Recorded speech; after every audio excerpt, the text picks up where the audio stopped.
A man gave up his voice so an alien girl could speak. The first thing she used it for was to say, "Thank you." The first time Eli saw her, she was crouched beside a crashed hovercraft, her small hands sweeping dirt from a fractured panel. She looked delicate, almost breakable, but her wide amber eyes shimmered with a sharp awareness that instantly unsettled him. Eli had been scavenging the outer rim of the Andromeda sector, far from any human outpost, when he detected the faint pulse of alien energy beneath the wreckage.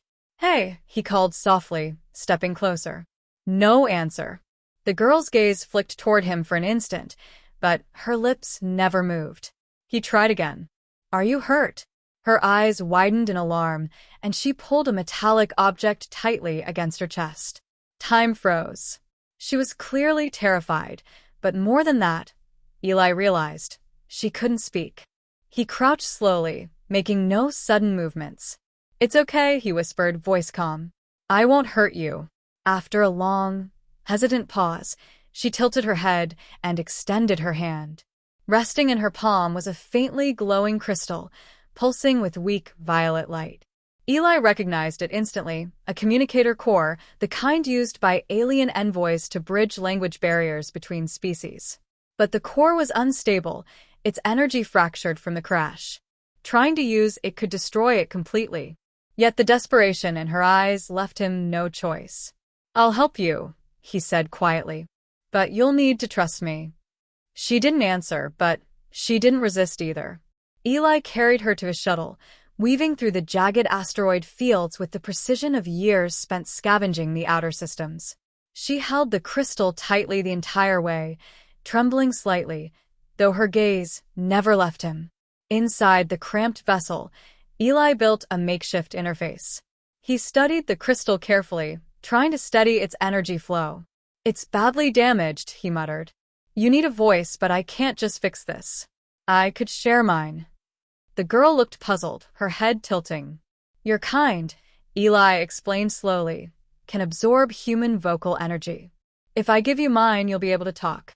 But I won't be able to anymore." For a long moment she hesitated, touching her throat as though testing the idea. Hope flickered in her amber eyes, hope mixed with fear. Eli's chest tightened. He knew what he had to do. "All right," he said softly. "Let's begin." He placed his hand over the crystal and closed his eyes. Energy surged through him in rippling waves. A deep warmth mixed with a sharp ache as his voice, his very essence, transferred into the alien device.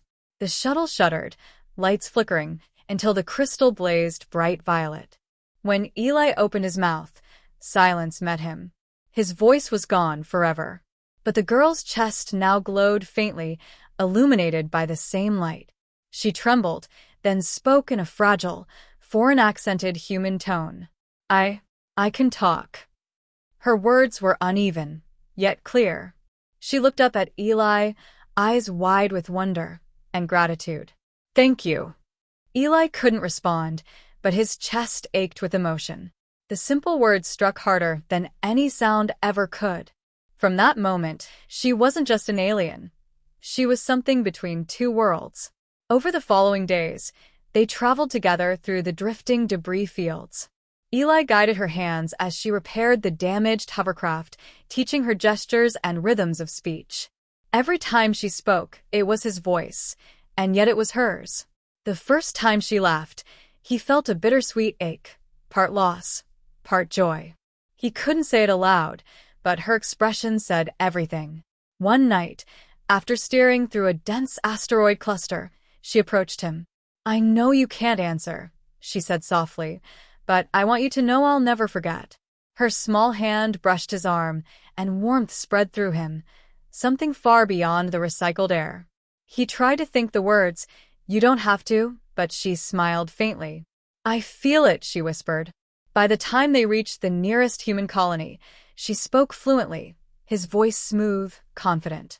Dockworkers turned to stare at the small alien girl speaking perfect human words, unaware of the sacrifice behind each syllable.